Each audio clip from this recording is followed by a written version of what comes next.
A Bíblia em Eclesiastes, no capítulo 8. Vamos ler os versículos 10 a 17, essa Bíblia que está aí à sua frente.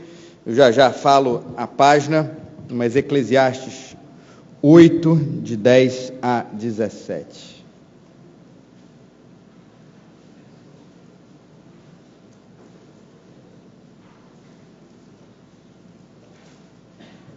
Na página 598. Eu queria dar uma palavra aqui para o Vaguinho, para o André, para o Anderson e para o Gabriel, que estão aí à frente das suas respectivas equipes de louvor, e dizer que eu tenho certeza que eu falo aí pelo coração de muita gente, que vocês têm sido bênção demais aí na vida da Igreja da Gávea.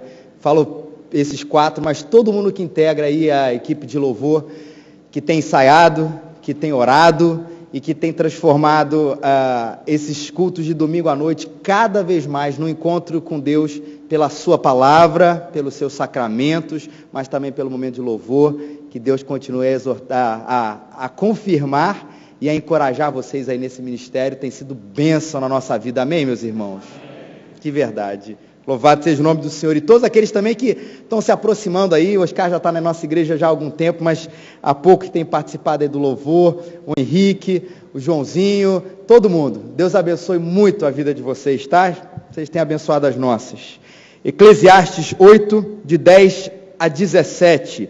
Vamos ler de maneira alternada, meus irmãos. Assim também vi os perversos receberem sepultura e entrarem no repouso, ao passo que os que frequentam o lugar santo foram esquecidos na cidade onde fizeram bem. Também isto é vaidade.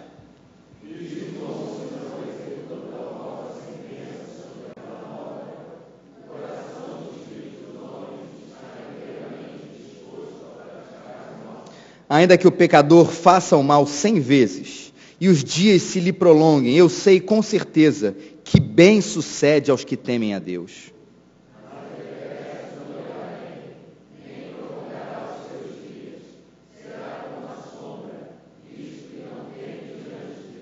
Ainda há outra vaidade sobre a terra, justos a quem sucede segundo as obras dos perversos, e perversos a quem sucede segundo as obras dos justos.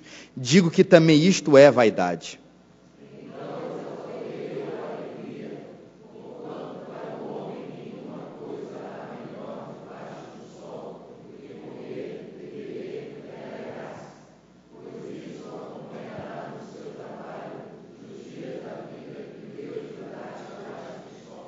Aplicando-me a conhecer a sabedoria e a ver o trabalho que há sobre a terra, pois nem de dia, nem de noite vê o homem sono nos seus olhos. Então contemplei toda a obra de Deus e vi que o homem não pode compreender a obra que se faz debaixo do sol. Por mais que trabalhe o homem para descobrir, não a entenderá.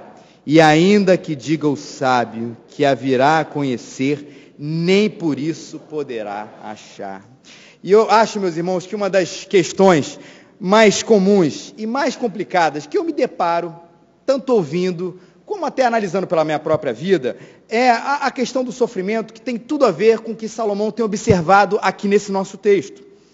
Isso porque quando a gente se defronta com o sofrimento, a gente tende a, nesse momento, ler a vida com a lógica da retribuição.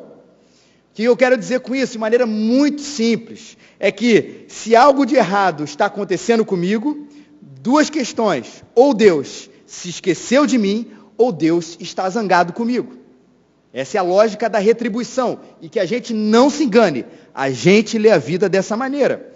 E se algo de bom está acontecendo comigo ou com outra pessoa, é porque Deus está abençoando ela, porque ela fez algo de bom. E talvez você não tenha formulado essas questões dessa maneira tão racional, dizendo: olha, realmente eu enxergo a vida dessa maneira. Quando as coisas estão bem, seja comigo ou com outra pessoa, é porque Deus está abençoando. Quando as coisas estão mal comigo ou com outra pessoa, é porque Deus se esqueceu ou Deus se zangou com essa pessoa, ou comigo. Ainda que a gente não formule as coisas dessa maneira, a gente começa a sentir as coisas dessa maneira. E esse nosso sentimento é, inclusive, fruto dessa nossa teologia da retribuição, que muitas vezes bate na nossa porta e tenta convencer a gente a colocar os óculos da vida sobre essa lógica. Por isso, quando isso acontece, e a gente lê a vida dessa maneira, nós nos decepcionamos com Deus quando as coisas não vão bem com a gente. E por isso, nós nos decepcionamos com Deus quando as coisas vão bem com quem a gente acha que não deveria ir bem. A gente vê muito mais isso pelo nosso sentimento, isso eu quero colocar aqui, e não pela nossa racionalidade. Por isso a palavra aqui é decepção, para alguns raiva, para alguns tristeza, para alguns um esfriamento espiritual, mas o fato é o que está gerando esse sentimento, o que está gerando essa raiva, decepção, revolta, esfriamento espiritual, é essa nossa lógica de que se as coisas não vão bem com a gente, nós estamos, é porque Deus se zangou com a gente, ou se zangou com a gente, ou se esqueceu de nós. E nós nos decepcionamos também porque acabamos que julgamos o outro, a situação do outro, de que ele não deveria se dar bem nessa ou naquela situação, porque afinal Deus é justo e não vai colocar um injusto, um perverso, numa situação boa, como às vezes a gente costuma ler. Coisas boas acontecem a pessoas boas e coisas más acontecem às pessoas más. Essa é a nossa lógica. E se eu sou bom, o mal não me atinge. E se o outro é mau, o bem também não vai vir sobre ele. E Salomão, não tenha dúvida, essa também é uma leitura da vida muito clara no Antigo Testamento. Salomão está observando todas essas coisas e fala assim, olha, essa leitura, a da retribuição, ela não faz sentido de acordo com aquilo que eu estou vendo. Assim, ele diz, eu também vi. E nessa observação, eu entrei em contato com esses temas. Eu li a vida, eu li as situações, eu vi as coisas acontecendo e vi determinadas situações mais claras que nós vamos ver aqui e vi na minha vida, gente má se dando bem e vi gente boa se dando mal. E como é que a gente resolve esse problema na nossa cabeça? Vamos ver primeiras cenas que ele viu e a gente já fala de como a gente resolve esse problema na nossa cabeça. Versículo 10 e 11. Assim também eu vi os perversos receberem sepultura e entrarem no repouso, ao passo que os que frequentavam o lugar santo foram esquecidos na cidade onde fizeram o bem. Também isso é vaidade. E visto como não se executa logo a sentença sobre a má obra, o coração dos filhos dos homens está inteiramente disposto a praticar o mal. O versículo 10 é um versículo meio difícil. Alguns comentaristas lendo esse texto aqui falaram que talvez esse seja um dos mais complicados de interpretar, porque para pensar, assim também viu os perversos receberem sepultura e entrarem no repouso, ao passo que os que frequentavam o lugar santo foram esquecidos na cidade onde fizeram bem. Parece que a antítese do justo e do perverso não está muito clara. Parece que, de fato, o que frequenta o lugar santo, os adoradores, os filhos de Deus, esses sim, foram esquecidos na cidade do bem. Mas que os perversos, aqueles que não amam a Deus, aqueles que não têm o coração na presença de Deus, parece que eles não receberam tanto uma coisa má, ou uma coisa boa, que seja. Eles receberam a sepultura e entraram no repouso. Como é que a gente resolve isso? É a ideia do enterro do perverso aqui, nessa primeira parte, é a ideia de que eles morreram, de que eles entraram no repouso, e aí é uma descrição pacífica do que aconteceu quando uma pessoa perversa e má, ela veio a falecer. Parece cruel, mas a ideia aqui é de que nem no enterro, nem no momento daquele, alguma coisa ruim pôde acontecer com a vida dele. Nem no enterro o perverso foi perturbado. Não teve manifestação em Jerusalém, ninguém quebrou ônibus em Jerusalém, ninguém foi para a rua em Jerusalém, ou em lugar nenhum, ninguém se manifestou. O perverso passou incólume a sua vida inteira, desde o dia que nasceu, até o momento das suas maiores maldades, até o último dia, tudo aconteceu de maneira tranquila. Ao passo que no enterro do justo, quando ele deveria ser celebrado, ou as suas atitudes deveriam ser celebradas, ou ele deveria ser lembrado durante toda a sua vida por aquilo que fez? A Bíblia diz que aqueles que frequentavam o lugar santo, eles foram esquecidos. Não na China, não em Dubai, não lá longe, mas na cidade onde eles mesmos fizeram o bem. Ninguém está falando aqui, e o Salomão, de uma fama mundial, mas de justamente as poucas, talvez pouquíssimas pessoas a quem ele fez o bem. Até com aquelas pessoas, a sua vida passou despercebida em minutos, ou em dias, em meses, já que ninguém mais se lembrou dele. E o que a gente queria quando a gente lesse esses dois enterros, talvez, né?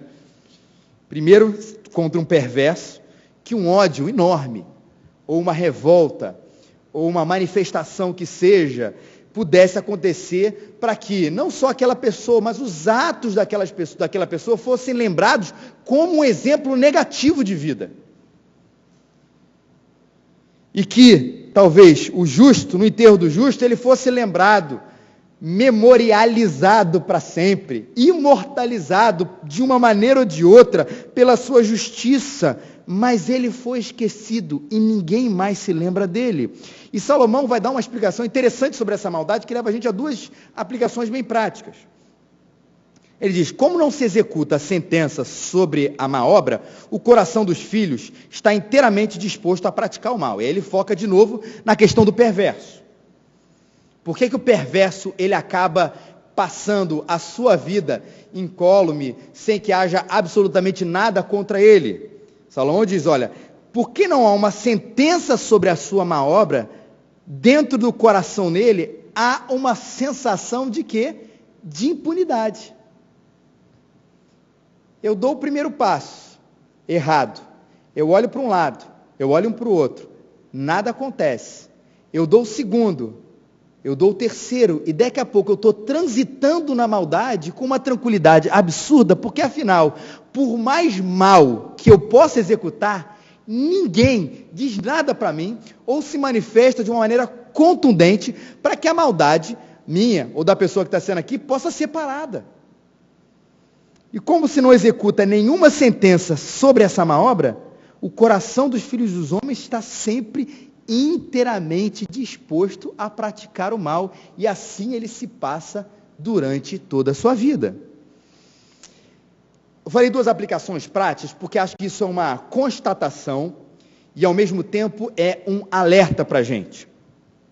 A constatação é que sim, já falamos isso aqui em outro texto que preguei aqui sobre Eclesiastes, a retribuição divina, a justiça divina, nem sempre será imediata.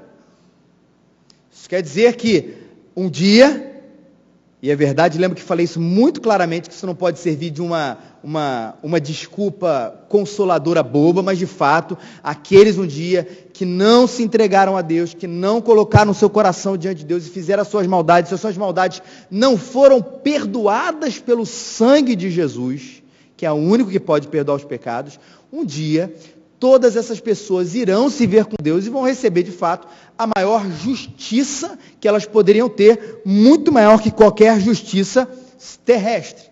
Esse é um fato. A justiça divina nem sempre vai ser imediata. E por isso, pouco a pouco, sempre vamos ver maldade no mundo.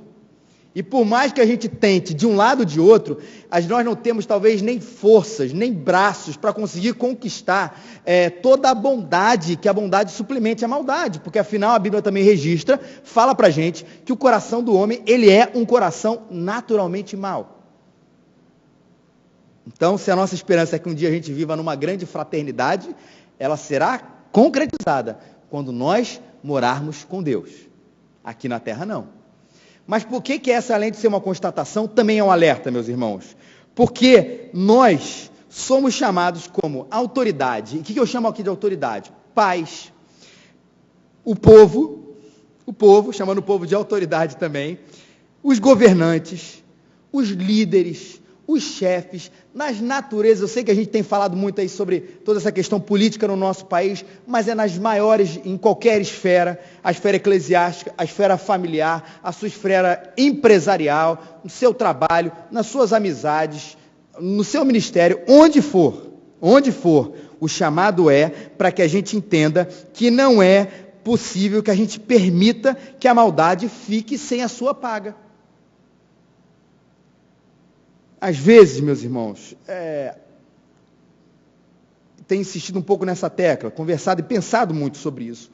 No nosso país, acho que eu falei isso aqui uma vez, a bondade, a bondade, ela é uma bondade que tem ares de bonachão, não é verdade? O bom no Brasil, no nosso país, na nossa esfera, ele é aquele que deixa as coisas passar. Quem reclama, às vezes é tido até como mal-humorado, como chato, não é verdade? Até nas pequenas coisas, deixa para lá, tudo deixa para lá. O bonzinho é aquele que sempre perdoa, no sentido de que passa por cima da maldade que se vê. Só que quando a gente olha para o caráter de Deus, meus irmãos, a gente vê ao mesmo tempo um Deus muito bom, muito mais bom do que nós podemos ser, mas também nós vemos um Deus justo, a quem nós devemos inspirar também o nosso coração, para que a gente reflita o caráter dele na sua bondade, mas também na sua justiça, naquilo que cabe a mim. A esfera mais imediata, não se engane, é a sua casa. Não se engane, essa é a sua esfera mais imediata.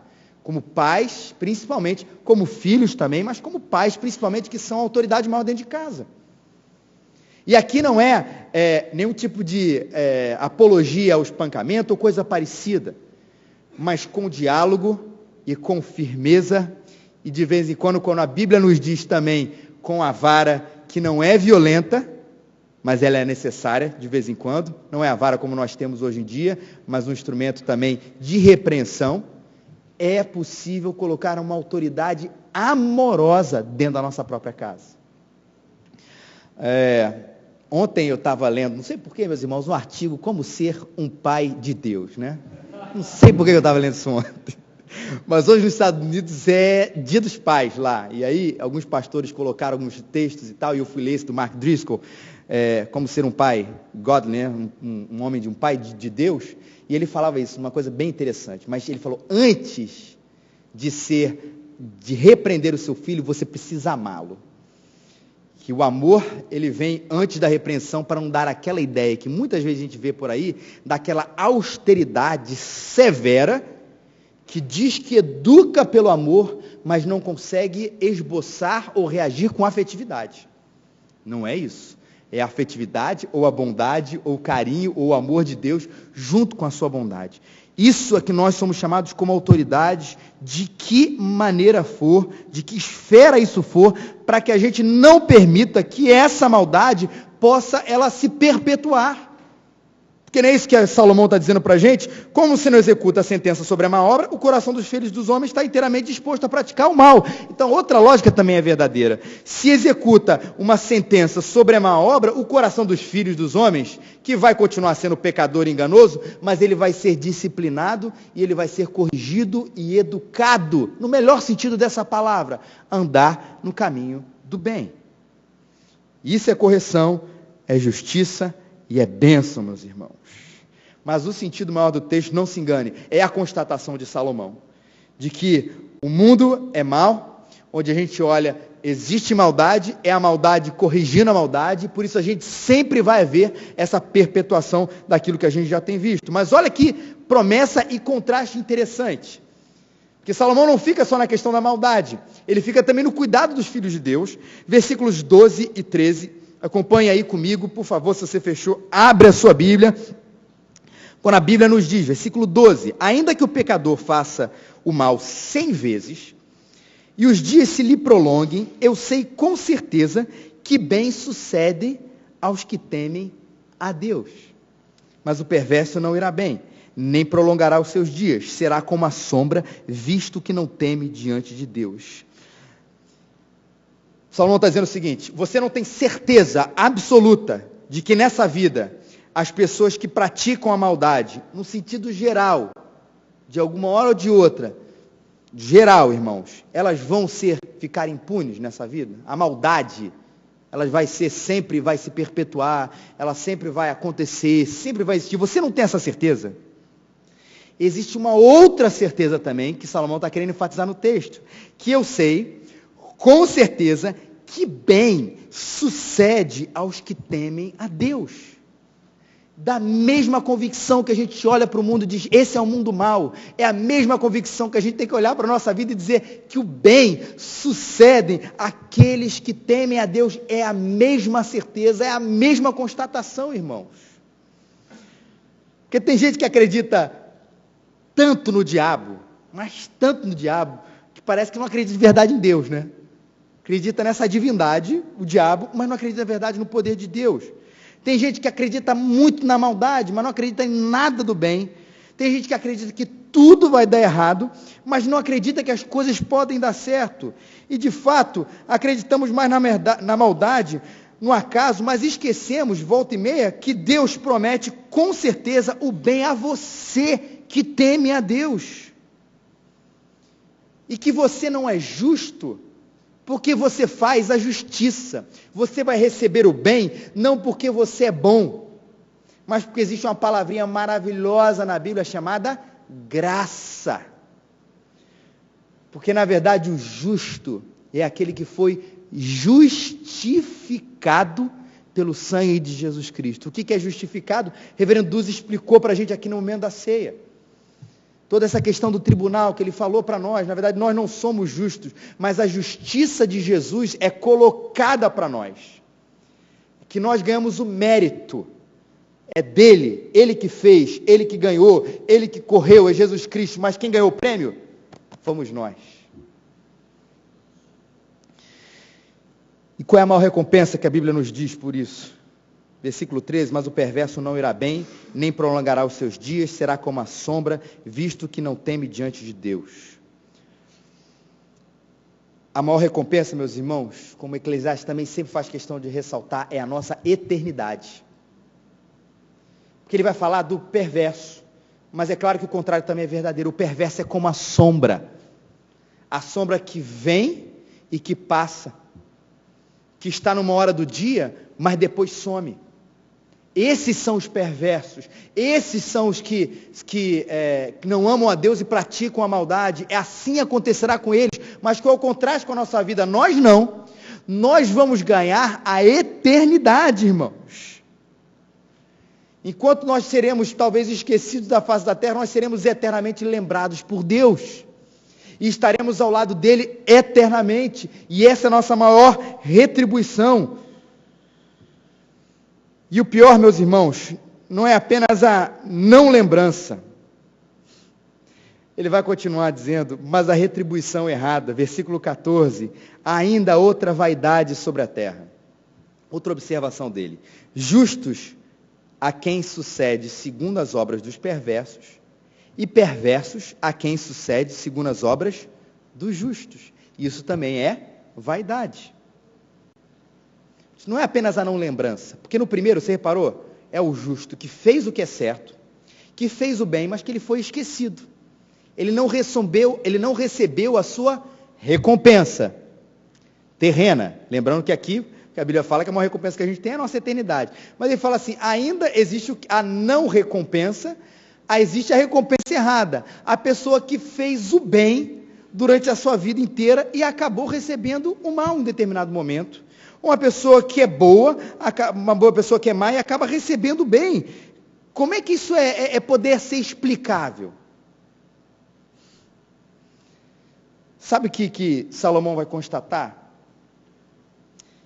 Que o giro ou a roda da vida pertence tanto, mas tanto a Deus, que por mais que o homem, são os versículos finais, aplique toda a sua sabedoria, por mais que ele se esforce, por mais que ele passe noites em claro, é que diz aqui o versículos 16 e 17, ele nunca conhecerá a obra e os caminhos de Deus de maneira completa. Isaías 55, de 8 a 9, versículo famoso.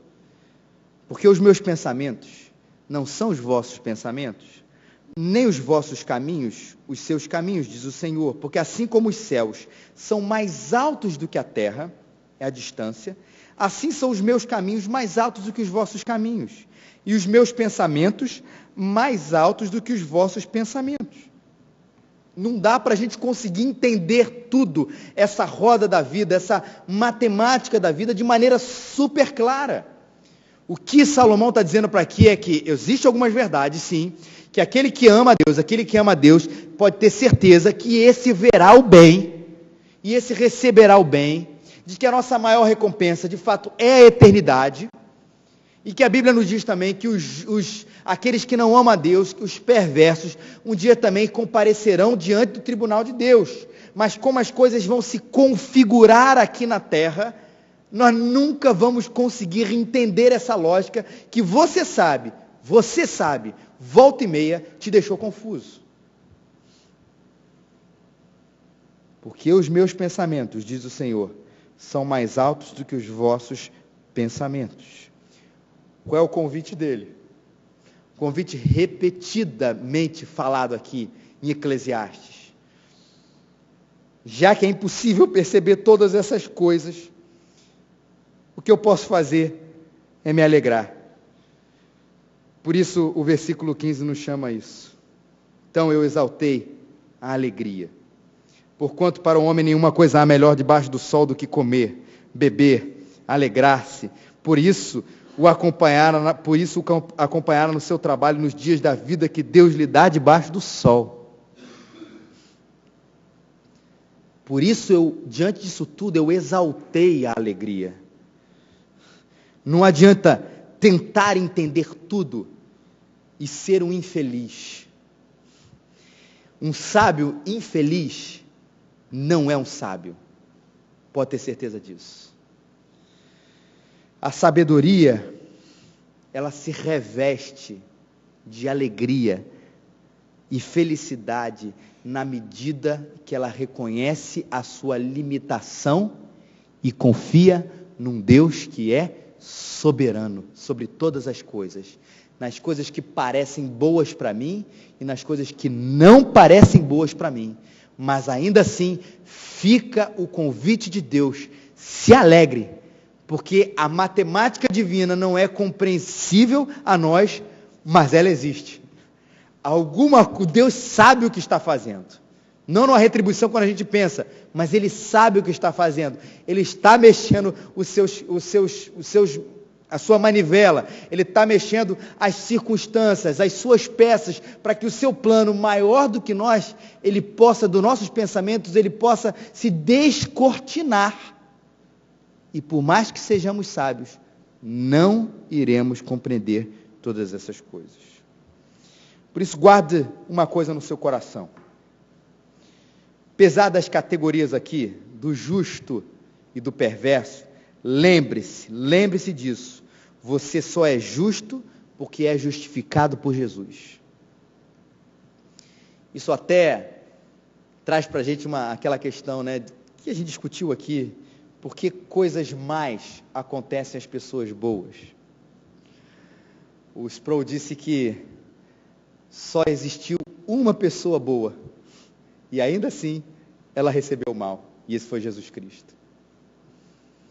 A retribuição de Jesus foi a cruz do Calvário. E esse sim, a única pessoa efetivamente ou completamente boa, e ainda assim recebeu o que ele recebeu. Mas é para a gente lembrar que toda vez que esse senso de justiça vier sobre nós, a gente lembre que nós somos perversos. A diferença é que nós fomos justificados e perdoados pelo sangue de Cristo, mas as nossas obras, a gente pode ver, pelo nosso pensamento, pela nossa ação, pela nossa omissão, a gente continua mal. Segundo lugar, abandone a amargura das contradições. Isso vai fazer parte da sua vida sempre. Se toda vez você quiser deixar que o seu coração se amargure, quando você vê essas contradições, ou essas desigualdades, ou essa matemática incompreensível se descortinar diante dos seus olhos, e se for amargurar você demais, você não vai viver. Pode ter certeza disso. Tem hora que a gente simplesmente, Senhor, eu não entendo, mas eu entendo que o Senhor está no controle. Senhor, eu não consigo perceber a tua mão sobre isso, mas eu sei que ela está sobre isso. Senhor, eu não consigo entender o seu amor, mas eu sei que o Senhor ama, e por isso eu confio, Isso vai fazer parte da minha vida, e eu não vou deixar que isso roube também a minha alegria, já que é um mandamento do Senhor, especialmente nós que temos aqui exposto o livro de Eclesiastes, é de celebração da vida. Não deixe essas pequenas amarguras te roubarem o mandamento, porque isso eu exaltei, a alegria na minha vida. Mas se estiver nas suas mãos, revista a bondade com coragem e pare a maldade. Porque aí a gente de fato não pode se esconder atrás de um discurso de que Deus um dia vai julgar todas as coisas se nós podemos fazer alguma coisa a respeito do que quer que seja. Na casa, no nosso trabalho, na nossa igreja, nas nossas amizades, no nosso país, de que maneira for. Se você pode contribuir para que a maldade ela possa ser freada de alguma maneira, ainda sabendo que ela sempre vai existir, não deixe, não se omita, seja corajoso, bondoso, amoroso, mas firme, e mostre sim que o nosso Deus é bom, mas Ele é justo. Se isso estiver nas suas mãos. E lembre-se sempre da eternidade. Se nós abandonamos a eternidade, Jesus é um fracasso. Porque nasceu simples e morreu de uma maneira absolutamente cruel. Se o nosso olhar da vida estiver só nessa vida, Jesus é um grande fracasso. Se o nosso olhar estiver somente nessa vida, e aí a palavra de Deus que nos diz lá em Coríntios, nós somos os mais infelizes de todos os homens.